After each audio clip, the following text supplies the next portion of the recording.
Hi everyone and welcome to this week's Monday Memo. And this week I'd like to share with you an interesting story because despite all the volatility and uncertainty we're living through, there's one inevitability we can expect in our careers and lives. There's no escaping it, and if you're not doing it at the moment, I'm fairly certain you will get there soon. And what I'm talking about is the fact that you will make a mistake. And I was sort of thinking of this show and sort of asking maybe the question, when was the last time you made a mistake? But then I realized it's not probably the best question to ask. A more powerful one is more like, when did you last realize you made a mistake? Because this implies some sort of learning process going on. And that's exactly where some others and myself found ourselves recently. I was making mistakes. They were making mistakes. Personally, I normally pride myself on holding down a career, doing a fairly decent job at that in a global finance role, running a thriving popular podcast, as well as trying to be a parent who's fairly involved in their family's life. But everything was feeling super busy, like being bombarded with requests for support from all angles. It was more than that typical spike you'd get around the end of a year. When you're like a toy retailer at Christmas and you've got loads of people coming to the doors and just felt super busy. So I knew something was out of sync. And because of the lockdown, it was a strange one because I'm no longer involved in these hallway conversations. I don't have to commute to the office, so I'm saving time there as well. I'm also getting time back because I don't have to be the taxi driver for my kids to all the various activities. And I wasn't going out for dinner with my wife at any time. So it's just like, where was I making all these mistakes? So I hit the brakes and stepped away from my work for a day, and I went to hide in my workshop to build some home furniture, or what my wife likes to call a bespoke shoe shelving system for her dressing room. And whilst I was there, I realised the mistakes I was making, and it wasn't just my woodwork.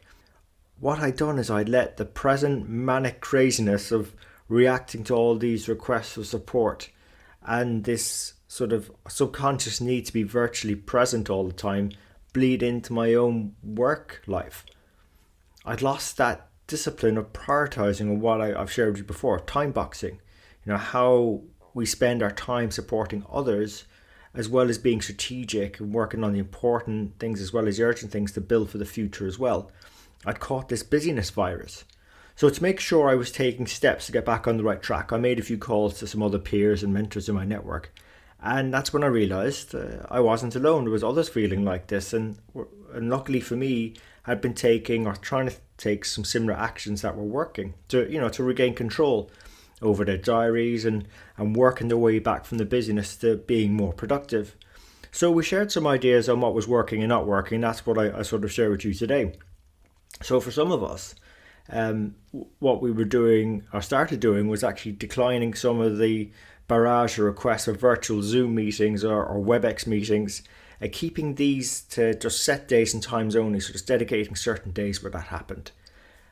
For others, it was actually just about being disciplined to allocating blocks of time to activities, so not letting in any additional creep. So whether that was going to go to certain meetings or spend time looking at particular analysis or reports, or maybe even having lunch with their families, or finding that time to go for a walk where it was possible. That way they weren't set off track when they picked up the next activity and felt that they were having to claw back or react or get back time. And another thing I started to do was started reading again, and that's when I came across one of my favourite books, Black Box Thinking by Matthew Syed, and that's been recommended a few times on the podcast by previous guest mentors and also a personal mentor of mine. And then I realised what had happened, like the others I was speaking with, we'd become caught in closed loop mindsets. And for those of you who not heard about this closed loop thinking, it's a fixed type of mentality. It's that voice in your head which says, oh, don't worry, it's a one-off. I'm sure a lot of us have been saying that lately.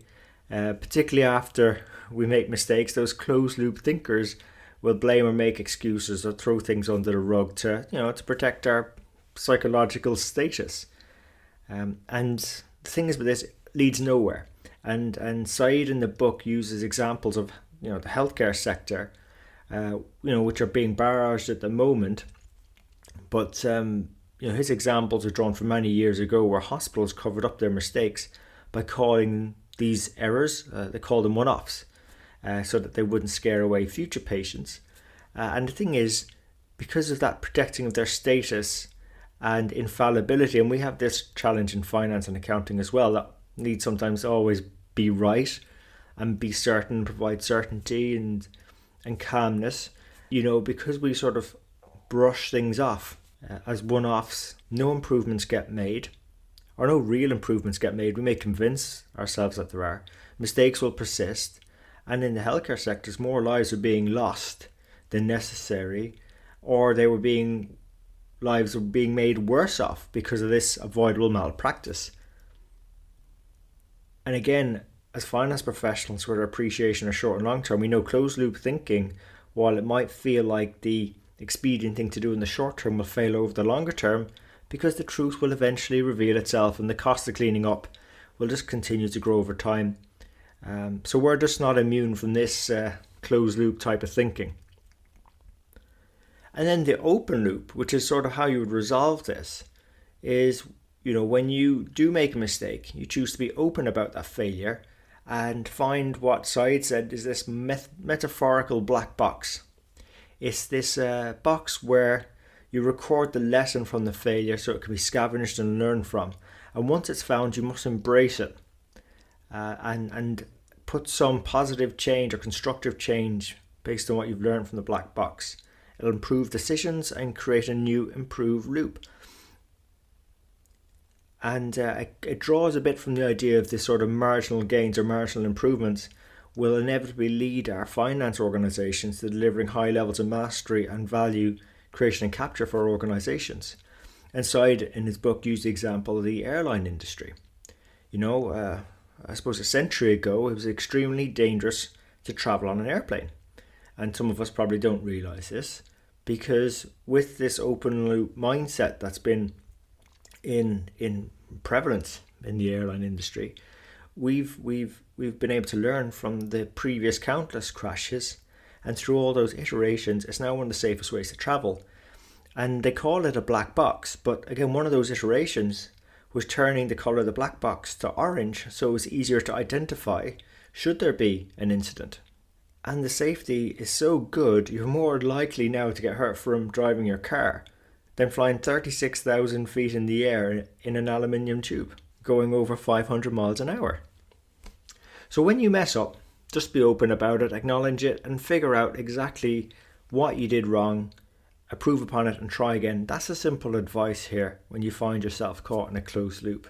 And another good metaphor, again from the book, is it wouldn't make sense to practice golf at night because you wouldn't see where the ball goes. So make sure you're aware of your actions by documenting them. That's where the idea is a time box, of being aware of where your time is being spent in your diary and allocating time so you can shed light on it and learn from your actions. And similarly, build open loop systems with others, peers, mentors, who can also help shed some light on what you're doing or planning to do. Because like in finance, there's bound to be, or more than likely, there's bound to be other people who've been in similar situations can help you find a better path faster if you just opened up to them about your mistakes. And maybe it's more effort in the short term, but in the longer term it reduces the cost of continually making those mistakes. And again, that's why we do the Strength in the Numbers show and bring you podcasts that have got interviews from previous guest mentors who share with you their mistakes, their hard-won lessons, how they've learned from them, the steps that you could begin to take so that you can avoid making similar mistakes to them and benefit from their learning and enhance your own learning and get to that sort of level of mastery much faster, and also have rewarding, more meaningful and successful careers in finance. So look, hope you enjoyed this week's episode. If you did, please remember to share it with your friends and colleagues. We're on all the major platforms: iTunes, Stitcher, SoundCloud, YouTube and Spotify.